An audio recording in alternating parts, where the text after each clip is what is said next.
கிஷன் தாஸ் சிவாத்மிகா நடித்த ஆறாமலை படத்தை இப்போ தான் பார்த்துட்டு வரோம். இப்போ உள்ள ஜென்ரேஷனுக்கான ஒரு ராம்காம்னு சொல்லலாம். ரொம்ப நாளைக்கு அப்புறம் ஒரு நல்ல லவ் சப்ஜெக்ட் பார்த்த ஒரு ஃபீல் இருந்துச்சு. ஃபர்ஸ்ட் ஹாஃப் வந்து ரொம்ப ப்ரீஸியாக இருந்துச்சு, ஃப்ரெஷ்ஷாக இருந்துச்சு கண்டிப்பாக. அண்ட் செகண்ட் ஹாஃப் வந்து ஆக்சுவலி இந்த பிளாட் வந்து டேக் ஓவர் ஆச்சு. ஸ்க்ரீன் பிளேவாக பார்த்தீங்கன்னா என்னது லவ்னா வந்துட்டு பார்த்த உடனே வருதா, இல்லை பார்க்க வருதா, பழகி பார்த்து வருதா அப்படிங்கிறது அந்த ஒரு கேள்வியிலேயே ஹீரோ வந்து ட்ராவல் பண்ணுறாரு. ஸோ அதுக்கப்புறம் இது தாண்டா லவ் அப்படின்னு சொல்லி முடிக்கிறது தான் இந்த படத்தோட கதை. நிறைய பேருக்கு ஒரு ஃபேண்டசி லவ் ஒன்று இருக்கும். ஃபேண்டசியாக நம்ம இப்படி லவ் பண்ணுவோம், அப்படி லவ் பண்ணுவோம். ஆனால் உண்மையான யதார்த்தமான ஒரு லவ்னு ஒன்று இருக்கு இல்லையா, அந்த லவ் தான் இந்த படம் பேசியிருக்கு. கதைன்றது பார்த்தீங்கன்னா எது வந்து ஒரு ப்ராப்பரான லவ் அப்படின்றதுக்கு தான் கான்செப்ட். என்ன பெருசாக ஜென்சி லவ், இப்போ உள்ள ஜென்ரேஷன் லவ், 70s 80s உள்ள லவ்லாம் அர்த்தம் தெரியுமா, அந்த காதலுக்கான புனிதம் என்னன்னு தெரியுமான்றத ஒரே சீனில் வந்து ஒரு அம்மாக்கும் பையனுக்கும் உள்ள கான்வர்சேஷனில் வந்து சொல்லியிருப்பாங்க. ஸோ படம் வந்து ஃபஸ்ட்டு ஸ்கூலில் இதெல்லாம் பார்க்கும்போது கொஞ்சம் அப்படி இறங்கி ஏறி அப்படியே வரும். ஆனால் செகண்ட் ஹாஃபில் குறிப்பாக கிஷன் தாஸோடைய அம்மா பேசுகிற ஒரு காட்சி இருக்கும்.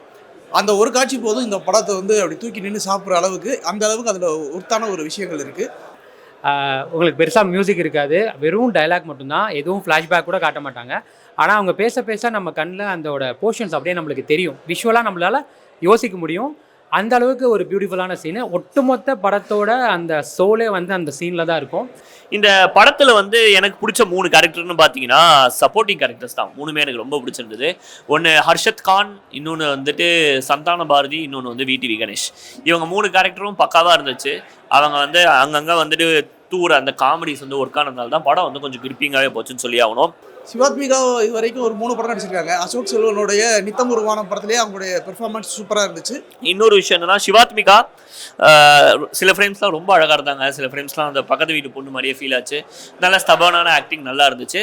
அண்ட் தென் பெர்ஃபார்மன்ஸ் வைஸ் வந்துட்டு மெயினான கேரக்டர்ஸ் வந்து பார்த்தீங்கன்னா எனக்கு தெரிஞ்சு ஹீரோவை விட ஹீரோயினுக்கு ஒரு படி ஸ்ட்ராங்கான ரோல் கொடுத்துருந்தாங்க. என்ன மாதிரி ஒரு கேரக்டர் நிறைய நீங்கள் ஹீரோயின் அந்த இதில் நீங்கள் பார்க்க முடியாது. ஸோ அது வந்து பயங்கரமான ஒரு ரோல், அதை சிவாத்மிகா நல்லா பண்ணியிருந்தாங்க. கிஷன் தாஸுமே முதல் நீ முடிவும் நீ படத்தோட நடிப்பு ஒவ்வொரு நாளுமே மெரியாகிட்டே இருந்துச்சு. தென் கிஷனுக்கு வந்துட்டு முதல் நீ முடிவும் நீக்கு அப்புறம் ஒரு ப்ராப்பரான ஒரு ஃபுல் ஃப்ளெஜ்டான ஹீரோ ரோல் நல்லா பண்ணியிருந்தார். அவருக்கான ஒரு கேரக்டர்ன்ற மாதிரியே இருந்தது. அண்ட் கிஷன் தாஸ் ஒரு 26-27 வயசு பையனா ரொம்பவே நல்லா பண்ணியிருக்காங்க. ஸோ அது ரொம்பவே பக்காவாக இருக்காச்சு. எனக்கு ரொம்ப பிடிச்சிருந்தது இந்த படத்தோட ப்ளஸ்ன்னு பார்த்தீங்கன்னா, எனக்கு ஃபர்ஸ்ட் ஹாஃபை விட செகண்ட் ஹாஃப் எனக்கு ரொம்ப பிடிச்சிருந்தது. ரொம்ப சோல் கனெக்டடாக இருந்தது. மியூசிக்காக இருக்கட்டும், அது ஸ்க்ரீன் பிளேவாக இருக்கட்டும், வாட் எவர் இட் இஸ், எல்லாமே அது ப்ராப்பரான ஒரு ராம்கானுக்கான விஷயம் எல்லாமே இந்த செகண்ட் ஹாஃபில் இருந்தது. இதில் முக்கியமான இன்னொரு விஷயம்னா, ஒரு ஃபுட் கல்ச்சரை வச்சுட்டு டேரக்டர் ஒன்று பண்ணியிருக்காரு. அதாவது ஒருத்தவங்க வந்து சந்தான பாரதி எப்போ சாப்பிட்ற மாதிரி, காத்தட்ராமூர்த்திக்கு ஒரு ரோல் சாப்பாடு கொடுத்துக்கிறது மாதிரி, இன்னொரு ரோல் வந்து சாப்பாடு சமைக்கிற மாதிரி.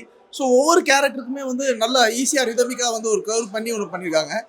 இதையும் தாண்டி என்னன்னா, இதுக்குள்ள ஒரு கெமிஸ்ட்ரி இருக்கும் இல்லையா, ஒரு லவ்வை தாண்டி ஒரு மெச்சூரிட்டி இருக்கும், இதுதான் நமக்கு அப்படின்னு அந்த ஒரு விஷயம் சூப்பராக இருந்துச்சு. அண்ட் தென் ஹர்ஷத் கான், எனக்கு ஹர்ஷத் கானோட ரோல் எப்படி தெரிஞ்சால், அந்த சந்தானத்துக்கு அப்புறம் ஒரு ஹீரோவோட கூட வர ஃப்ரெண்ட் படம் மறுக்க வந்து நம்மளை சிரிக்க வைக்கிற ஒரு கேரக்டர் ரொம்ப நாள் வந்து அந்த ப்ராப்பரான ஒரு ஆள் இல்லாமல் இருந்தது. அதுக்கான ஒரு ப்ராப்பரான ஆளாக ஹர்ஷத் கான் தெரிஞ்சது. ஸோ ஓவராலாக பர்ஃபார்மன்ஸ், ரைட்டிங், படம், மியூசிக்னு வரும்போது உங்களுக்கு ஃபர்ஸ்ட் ஹாஃபை விட செகண்ட் ஹாஃப் ரொம்பவே பிரமாதமாக பிடிக்கும். விடிவி கணேஷ் ஒரு சூப்பர் ரோல் ஒன்று பண்ணியிருப்பாரு. அந்த ரோலை வந்து யாருமே யோசிக்க மாட்டாங்க, அந்த மாதிரியான ஒரு ரோல் பண்ணியிருப்பாரு. ஸோ அதையும் நீங்கள் அந்த இடத்துல பார்த்தாலும். அண்ட் சித்துக்குமாரோட மியூசிக்கு அங்கங்கே வந்து என்னடா ஹொசானா போடுறீங்க, அங்கங்கே என்னடா இந்த படத்துலேருந்து வந்து கேட்ட சாங்ஸாக இருக்கே, அதுக்கப்புறம் அந்த தென்னாட்டு மியூசிக்லாம் நடுவில் வந்துச்சு. ஸோ வெஸ்டர்ன் மிக்ஸ் தான் மியூசிக் வந்து ரொம்பவே நல்லா இருந்துச்சு.